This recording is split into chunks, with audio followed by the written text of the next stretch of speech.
सन 1971 की जंग की सबसे अनोखी बात यह थी कि मशरकी पाकिस्तान के दारुल हुकूमत ढाका पर कब्जा करना इंडियन फौज के मरकजी मंसूबे का हिस्सा नहीं था। इंडिया की बुनियादी अस्करी हिकमत अमली ये थी कि मशरकी पाकिस्तान की ज्यादा से ज्यादा जमीन पर कब्जा करके वहां बांग्लादेश की हुकूमत कायम की जाए ताकि इंडिया आने वाले 1 करोड़ महाजरीन को वहां वापस भेजा जा सके। रेहान फजल की तहरीर सुनिए नादिया सुलेमान की ज़बानी। इंडियन फौज के मिलिट्री ऑपरेशंस के डायरेक्टर जनरल मेजर जनरल के सिंह के जंगी मंसूबे में 3 अहम निकात थे। श्रीनाथ राघवन अपनी किताब 1971 a global history of the creation of Bangladesh में लिखते हैं कि इस मंसूबे का पहला मकसद मशरकी पाकिस्तान की 2 बड़ी बंदरगाहों चिटागोंग और खलना पर कब्जा करना था ताकि वहां मजीद पाकिस्तानी फौज ना उतर सके। दूसरा मकसद उन जगहों पर कब्जा करना था जहां से पाकिस्तानी अफवाज एक जगह से दूसरी जगह नहीं जा सकती। तीसरा मकसद मशरकी पाकिस्तान को छोटे हिस्सों में तकसीम करना था ताकि इंडियन फौजें एक एक करके उन्हें अपने कंट्रोल में ले सकें। ढाका पर कब्जे का सोचा गया था लेकिन फिर उसे जानबूझकर तर्क कर दिया गया।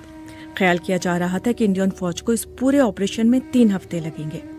1965 की जंग में इंडिया का तजुर्बा ये था कि जंग बंदी के लिए बैनुल अक़वामी दबाव की वजह से उस मुहिम को तूल नहीं दिया जा सका। जुलाई 1971 में इंडिया के army chief general Sam Manekshaw ने मशरकी कमांड के commander lieutenant general Jagjit Singh Arora को अस्करी मंसूबाबंदी से आगाह कर दिया था। जनरल अरोड़ा ने इस मंसूबे से इत्तेफाक किया लेकिन उनके chief of staff general Jacob ने इसकी मुखालिफत की।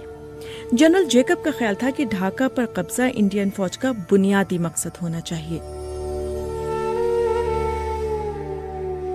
जेकब अपनी किताब सरेंडर एट ढाका में लिखते हैं कि जंग से चंद माह कबल मैंने पाकिस्तानी पोजीशनों को नजरअंदाज करते हुए बराह रास्त ढाका की तरफ मार्च करने का मंसूबा बनाया था, लेकिन जब मानेकशॉ और के सिंह मशरकी कमान के हेडक्वार्टर पहुंचे तो इख्तलाफात पैदा हुए। वो मजीद लिखते हैं कि जब के सिंह ने अपना मंसूबा पेश किया तो मैंने कहा कि ढाका मशरकी पाकिस्तान का दिल है। हम ढाका पर कब्जा किए बगैर मशरकी पाकिस्तान पर कब्जे का सोच भी नहीं सकते। जेकब के मुताबिक मानेकशॉ ने कहा कि क्या आपको नहीं लगता कि अगर हम चिटागोंग और खलना को ले लें तो ढाका खुद ही गिर जाएगा? मैंने कहा कि मैं मुत्तफिक नहीं हूँ। मैंने दोहराया कि हमारा बुनियादी मकसद ढाका पर कब्जा होना चाहिए। इस पर मानेकशॉ ने कहा कि ढाका हमारी तरजीह नहीं है, मैं उस पर कब्जा करने के लिए इजाफी फौज नहीं दूंगा। जनरल अरोड़ा ने उस पर अपनी रजामंदी जाहिर की थी। एयर चीफ मार्शल PC लाल अपनी सवाने उम्री माई ईयर्स विद IF में लिखते हैं कि हम ये गुमान नहीं कर रहे थे कि हम पाकिस्तानी फौज को मुकम्मल तौर पर शिकस्त देकर ढाका पर कब्जा करने में कामयाब हो जाएंगे। इंडियन फौज ने 7 दिसंबर को जिसो पर कब्जा कर लिया था, लेकिन खलना पर ढाका में पाकिस्तानी फौज के हथियार डालने के बाद ही कब्जा किया जा सका।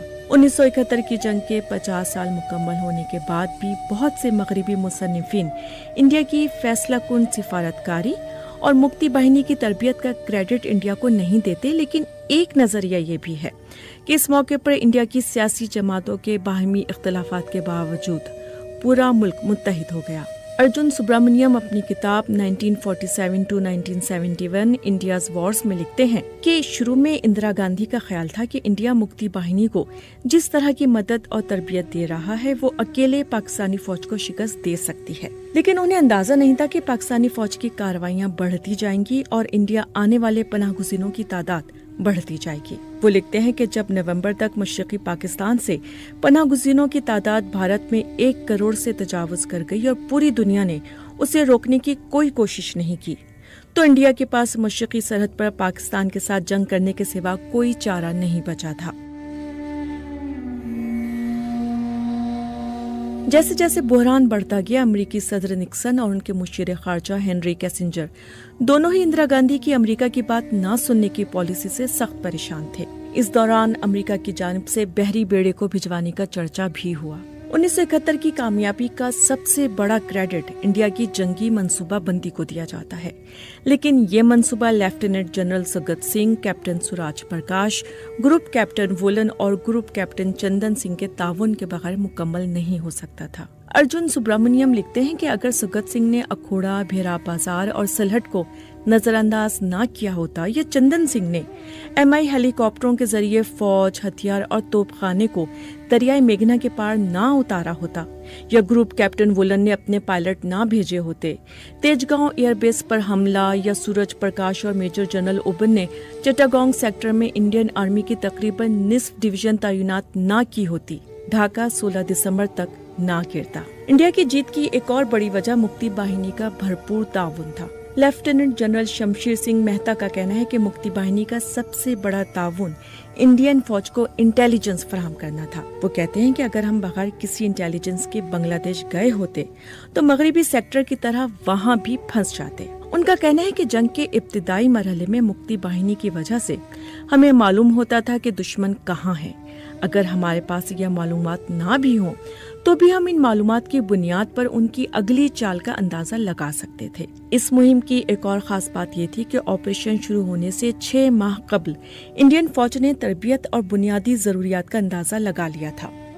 दूसरी तरफ पाकिस्तान की जंगी तैयारियां तसल्ली बख्श नहीं थीं और वो मशरकी पाकिस्तान में शोरिश को कुचलने के लिए अपनी पूरी ताकत इस्तेमाल कर रहा था। तैयारी के लिए दस्तयाब वक्त में इंडियन फजाइया ने कुछ नए फजाई अड्डे बनाए और अपने दिफा को मजीद मजबूत किया। दूसरी जानिब 1965 की जंग में शानदार कारकर्दगी का मुजाहरा करने वाली पाकिस्तानी फजाइया ने नरमी दिखाई और एयर मार्शल नूर खान की कोशिशों के बावजूद अपनी कामयाबी को नई बुलंदियों तक नहीं ले जा सकी। इंडियन फजाइया ने हाजी पीर में पाकिस्तानी आर्टिलरी ब्रिगेड और छांगा मांगा के जंगल में पाकिस्तानी असलहा डिपो पर हमला करके पाक फजाइया का मोराल तोड़ दिया। कराची बंदरगाह के करीब केमाड़ी रिफाइनरी, सुई गैस प्लांट, मंगला डैम और सिंध में अटक रिफाइनरी पर बमबारी ने भी इंडियन फजाइया के तसल्लुत में इजाफा किया। जिस तरह इंडियन बहरिया ने कराची पर हमले किए, मिसाइल कश्तियों का इस्तेमाल किया, उसका किसी ने तसव्वुर भी नहीं किया था। हमले के दौरान मिसाइल बोट के अमले ने आपस में रूसी जबान में बात की, जिससे पाकिस्तानी उनकी जबान न समझ सके। पाकिस्तानी बहरिया जारहाना हिकमत अमली बनाने में नाकाम रही। वो इंडियन बहरी जहाज INS खकरी को डुबोने में जरूर कामयाब हुए, लेकिन उनकी आबदोज गाजी जो कि विक्रांत को डुबोने आई थी, विशाखापट्टनम के साहिल के करीब खुद ही डूब गई। जहां तक बांग्लादेश के मुहिम के नफसियाती पहलू का ताल्लुक है, जनरल न्याजी जंग के पहले हफ्ते में मुजाहिमत करने की हिम्मत खो चुके थे। तंगील पैराड्रॉप और ढाका के गवर्नमेंट हाउस पर MiG-21 और हंटर तैयारों के हमले ने जनरल न्याजी को नफसियाती तौर पर तोड़ दिया था। 1971 की जंग ने जंग में सीनियर क़यादत के किरदार को वाज़ेह किया था। तीनों आर्मी चीफ ने 30 और 40 की दिहाई में पैदा होने वाले अफसरों की सलाहियतों को पहचान कर उन्हें जंग में अहम जिम्मेदारियां देने में कोई आर महसूस नहीं की।